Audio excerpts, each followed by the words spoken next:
This is City Scrapper. Thank you so much for joining me today. Today I have a scrapbook layout process video for you.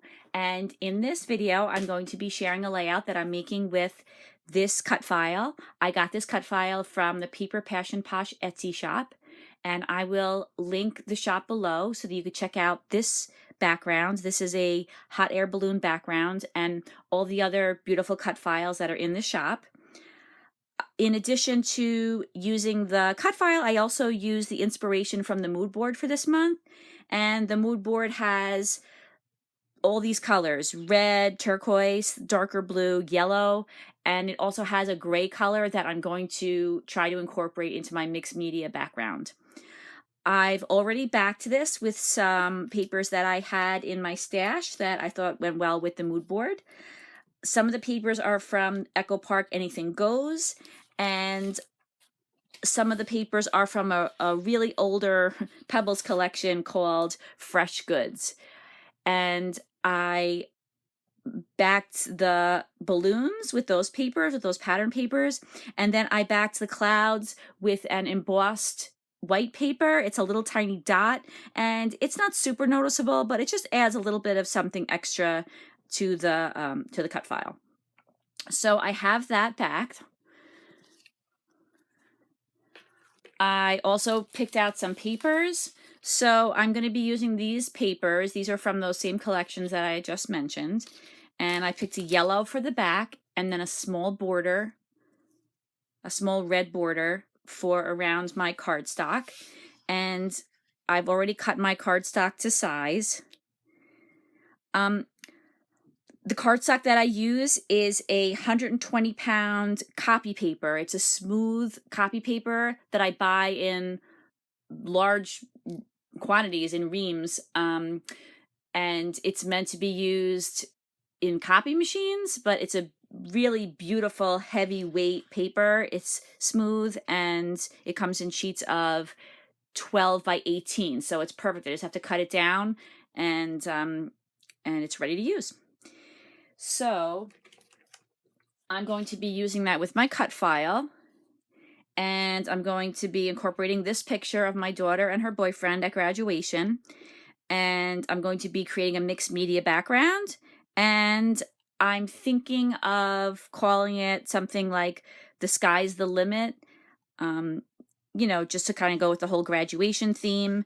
And that's really all I have planned out so far. So I'm going to put you on fast forward and do some mixed media in the background. I'm starting by gessoing my cardstock with white gesso. I like to go in a crosshatch pattern, up and down and back and forth, and make sure that I get all the corners and edges, just so that none of the sprays will leak through onto the bare cardstock. So I just dried off the gesso, and now I'm getting ready to use the packaging technique. And I start with using some watercolor sprays by Tattered Angels, and I'm just spreading it around, just trying to make it look like a sky. And I know that I want a decent amount of pigment back there because I want the cut file to kind of pop off the back visually. I want it to be separated from the back. So to create contrast, I know I have to get a decent amount of pigment down there. So here I am, I'm just using a couple of different colors, a blue color, a turquoise color, and now I'm adding in some gray, which was one of the colors from the mood board. And in between each application, I dry it off with my heat tool. So far I like that, but I'm thinking that I would like it to be a little darker. So I pull out some of my blue Distress Oxide sprays, and I have a bunch of them, but the ones that I end up using the most are Mermaid Lagoon and Broken China, and I'm mixing those together and spreading them around and just trying to get the background to look a little bit darker than it did with the watercolor sprays. And of course, between each application, like I said, I'll dry it, and that way the colors look richer when there are layers that are dried rather than just when everything remains wet the whole time, I find. So I do like to dry it in between. And I'm just continuing to add pigment, and I'm seeing that I would like the pigment to go not just in the center, but toward the edges as well. And I'm just drying it off, just thinking that I'll be adding more layers, more color. One of the things I love to do with distress oxides, which I've seen so many people do and I just love it, is just sprinkling it with water and then dabbing up the water droplets with a paper towel. It creates such a great variation. It lifts off some of the color, not all of it, but it'll lift off some of the background color and make some just nice, they're little spots, but they just look like they're different tones, which I really like. So the more I'm doing this, the more I'm realizing that I really would like the color just to completely cover that top, probably 2/3 of the paper.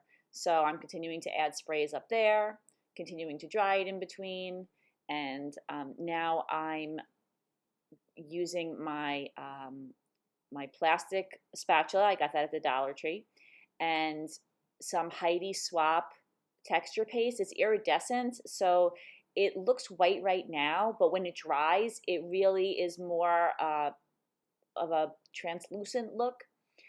And I thought this would be good. I didn't want to overpower the clouds that are actually on the cut file, but I did want to add something to the background. So I'm using this stencil that I have along with that Heidi Swapp paste and just trying to decide where to put the clouds.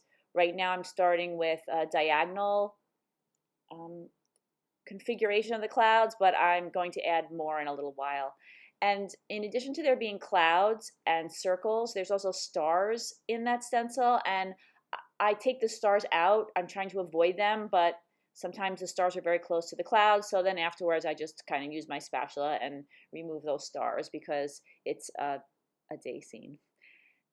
I'm also thinking that it would look great to make the clouds go off the page. That would kind of make the eye go all the way across the page rather than just in the center. So I'm trying it out. I'm trying to put some clouds in the center, some along the edges, and I like to keep trying my cut file, putting it back on top of the mixed media that I'm doing just to see if it looks the way that I'm imagining that it's going to look.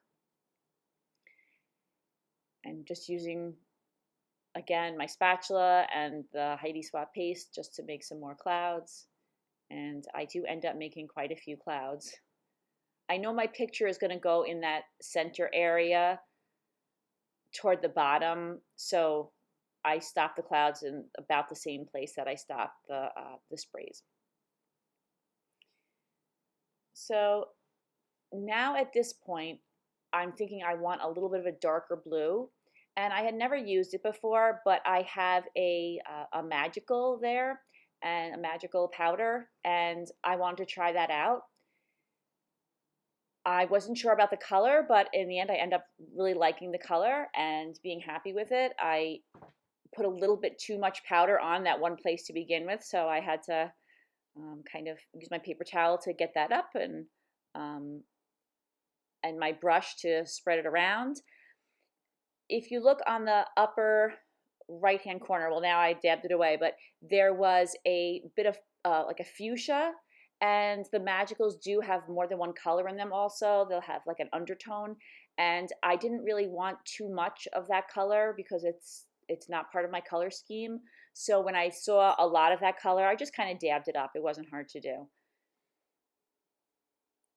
Now I'm just like letting it spread around, and I really like these. I purchased at a Hip Kit Club, like they were having a sale on their previous color kits, so I thought I would try it out, and I ended up really liking the magical quite a bit. I have a couple more, and I'm looking forward to trying those out as well. So now I'm just drying everything, and again, I just keep putting those hot air balloons back on top just to see if I like how it looks. And I'm continuing with just spraying that color out to the very corner there. I just sprayed a little bit of the Distress Oxides on my table. I have a glass table, so I could just spray things right on there. And now I'm just spreading it around and just trying to get in all the areas and just have some of that dark blue and some turquoise blue. And I'm pretty happy with the way that came. I'm going back now with the water because I don't want the blue areas, the dark blue areas, to be the only ones that don't have that splattering look. So I'm going back with my my water and my paper towel and putting droplets in the darker areas too, the dark blue areas too, and the magicals came up just as well as the distress oxides. So the only thing that did not make it onto the video was I put some white splatters on the background as well. And you'll see those when I bring my mixed media page back in again. So now I'm just using a very thin piece of cardboard and I'm mounting those two pieces of paper that I had shown you before. And now I'm going to be mounting the mixed media page onto the background. And I do put a lot of ATG adhesive on it, and that's to help it to lay flat, because I don't want there to be a lot of bumps. So with a lot of adhesive, it flattens right out, and then it makes the page nice and neat. So now I'm going back in and I'm putting adhesive on the back of the cut file and on the back of the foam.